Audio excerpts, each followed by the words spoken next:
जय हिमालय जय भारत। हिमालय लोग यूट्यूब चैनल में आपका स्वागत है और मैं हूं जर्नलिस्ट डॉक्टर हरीश चंद्र लखेड़ा। बद्रीनाथ जी का नाम आते ही मन में एक ही ख्याल आता है कि यह धाम उत्तराखंड के चमोली जिले में है।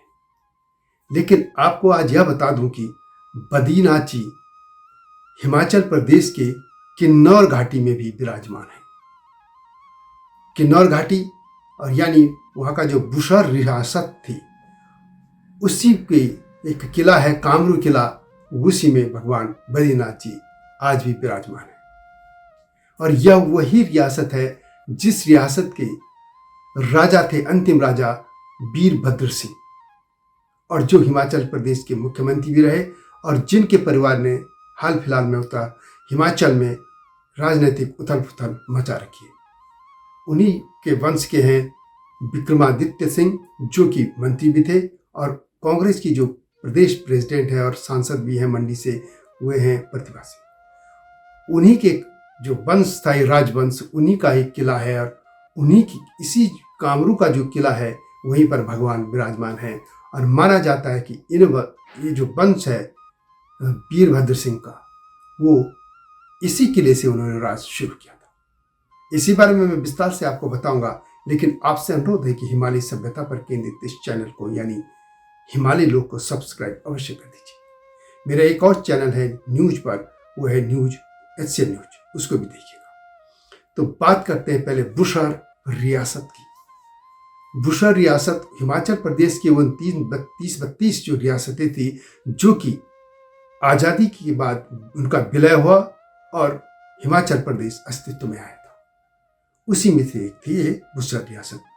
इसका उत्तर का हिस्सा तो तिब्बत से मिलता है सीमा, और पूरब का गढ़वाल से, यानी आज का जो उत्तराखंड है उसी का, और एक तरफ था सिरमौर। ये इस तरीके की और भी कई रियासतें थी, तो उसमें थी बुशहर रियासत, और इसकी राजधानी बाद में रामपुर थी। लेकिन शुरू में ये कामरू जो क्षेत्र है, कामरू किला, वहीं पर इनका वंश चला था और यहाँ पर भगवान विराजमान हुए थे। अब कथा क्या है पहले आपको बता दो भगवान बद्रीनाथ की। बद्रीनाथ भगवान के इस समय 3 स्वरूप माने जाते रहे हैं। एक स्वरूप था कि जो बद्रीनाथ जी जो उत्तराखंड में है, जो कि हिंदू के 4 धाम है उसमें एक शामिल है बद्रीनाथ जी, और उत्तराखंड की जो 4 धाम यात्रा होती है, मान्यता यह है कि बद्रीनाथ धाम जो कि मुख्य तौर पर जो आप जानते हैं कि हिंदू के 4 धामों में से एक है, और उत्तराखंड की जो 4 धाम यात्रा निकलती है उसमें भी बद्रीनाथ जी हैं जो कि चमोली जिले में है। तो उस धाम में भगवान बद्री विशाल जी वो तपस्वी रूप में है, यानी वो तप करते हैं वहाँ पे। और जो हिमाचल में है वो रूप है उनका देवपूर्ण रूप, यानी उनको भगवान को भोग प्रसाद सब कुछ चढ़ाया जाता है, वो देवत्व रूप में है, राजकाज के रूप में भी करते हैं।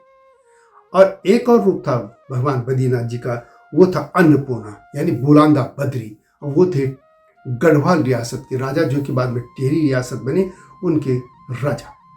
उन 3 स्वरूपों में भगवान बद्रीनाथ जी की पूजा होती रही है। आपको यह जानकर आश्चर्य होगा कि हालांकि वो प्रथा खत्म हो गई, लेकिन जब बद्रीनाथ जी की धाम की यात्रा निकलती थी और श्रीनगर से निकलती थी, और जब संयुक्त गढ़वाल था यानी ब्रिटिश गढ़वाल से भी पहले, गोरखा आक्रमण से भी पहले, तो गढ़वाल की राजधानी श्रीनगर में थी। और वहाँ से जब भी लोग भगवान बद्रीनाथ की यात्रा पर जाते थे तो बुलांदा बद्री यानी जो भी गढ़वाल के नरेश होते थे उनके दर्शन भी लोग करते थे। एक बद्रीनाथ भगवान की यात्रा में जाके उनकी मूर्ति जो रूप है उसको, दूसरा बुलांदा बद्री यानी जीवित बद्री, बोलने वाले बद्री, वो राजा का भी दर्शन होते थे। हालांकि बाद में जब ब्रिटिश गढ़वाल बन गया, टिहरी रियासत बन गई, तो फिर वो परंपरा खत्म हो गई, क्योंकि वो उस रूट में राजा का दरबार नहीं था। और तीसरा जो रूप ये मानते हैं, ये जो कथा है जो मैं बता रहा हूँ, ये जो बद्रीनाथ जी हैं, बद्री विशाल जी, कामरू क्षेत्र में, कामरू पर्वत पे या कामरू जो किला है उसमें विराजमान, वहाँ पर जो गाथा बताई जाती है, मैं कथा उसके अनुसार बता रहा हूँ। तो भगवान के 3 रूप हैं, और 3 रूप में से एक देवपूर्ण रूप हिमाचल के बद्रीनाथ धाम में। यह अलग बात है कि हिमाचल सरकार ने उस धाम को उस तरह की यात्राएं करवाने में संभवतः दिलचस्पी नहीं ली, या जो भी कारण रहे हो तो हिमाचल स्टेट बता सकता है, लेकिन बद्रीनाथ जी का एक रूप है। अब कथा क्या है, पहले बुशहर की बता देते हैं। बुशहर जो रियासत है वो है विषहर यानी भगवान शिव का। हिमालय आप जानते हैं कि पूरा हिमालय क्षेत्र भगवान शिव और माँ जगदम्बा का क्षेत्र रहा है, और भगवान बद्रीनाथ जी बाद में वहाँ हैं। यानी दूसरे तौर पे ये कहें कि वहाँ पे वैष्णव धारा बाद में आई थी, शैव और शक्ति पहले से थी। विषहर, आपको याद होगा कि समुद्र मंथन हुआ था, और समुद्र मंथन में जो विष निकला था वो भगवान शिव ने अपने कंठ में रख लिया था, इसीलिए वे नीलकंठ भी कहलाए। और विषहर यानी विष को हरण कर लिया था उन्होंने। और कहा जाता है कि इस कामरू क्षेत्र में ही ये जो बुशहर रियासत है उस इलाके में हुए अचेतन अवस्था में घूमते रहे, क्योंकि जहर का असर था। लेकिन जब वो चेतन अवस्था में लौटे तो यही बुशहर क्षेत्र था, तो इसलिए विषहर से वो बदलते बदलते बुशहर इस तरीके से उसका नाम बन गया। तो भगवान भोलेनाथ का ये क्षेत्र था, और इसी क्षेत्र में भगवान बद्रीनाथ जी आए थे। बद्रीनाथ जी जो उनका मुख्य जो जगह है, यानी चमोली जिले में जो उनका बद्रीनाथ जी का स्थान है, वहाँ से भगवान इस क्षेत्र में आए थे। और ये मान्यता है कि वहाँ पे कि मायावी राक्षस वहाँ पे थे, उनका वहाँ पे शासन चलता था और आतंक था उनका। तो उन आतंक से मुक्ति दिलाने के लिए, लोगों को एक अच्छा शासन दिलाने के लिए वो भगवान वहाँ आए। फिर उन्होंने वहाँ पे जितने भी मायावी थे उनको भी मारा, और एक तोलिंग का जो उनका मायावी राक्षस था उसको भी मारा। अब तोलिंग मठ की आप कथा जानते होंगे कि माना यह जाता है कि तोलिंग मठ में भगवान बद्रीनाथ का पहला आश्रम था, यही वे वहाँ रहते थे। लेकिन जब वह बौद्ध बढ़ने लगे, यदि कथाओं में देखें तो जब वहाँ बौद्धों का प्रभाव बढ़ने लगा तो भगवान बद्रीनाथ का मंदिर फिर इस आज के जो धाम है वहाँ पे कर दिया गया। लेकिन कथाओं में ये कहा गया है कि तोलिंग मठ में जो तोलिंग मायावी था उसको उन्होंने मारा था और लोगों को इन मायावी राक्षसों से मुक्ति दिलाई थी।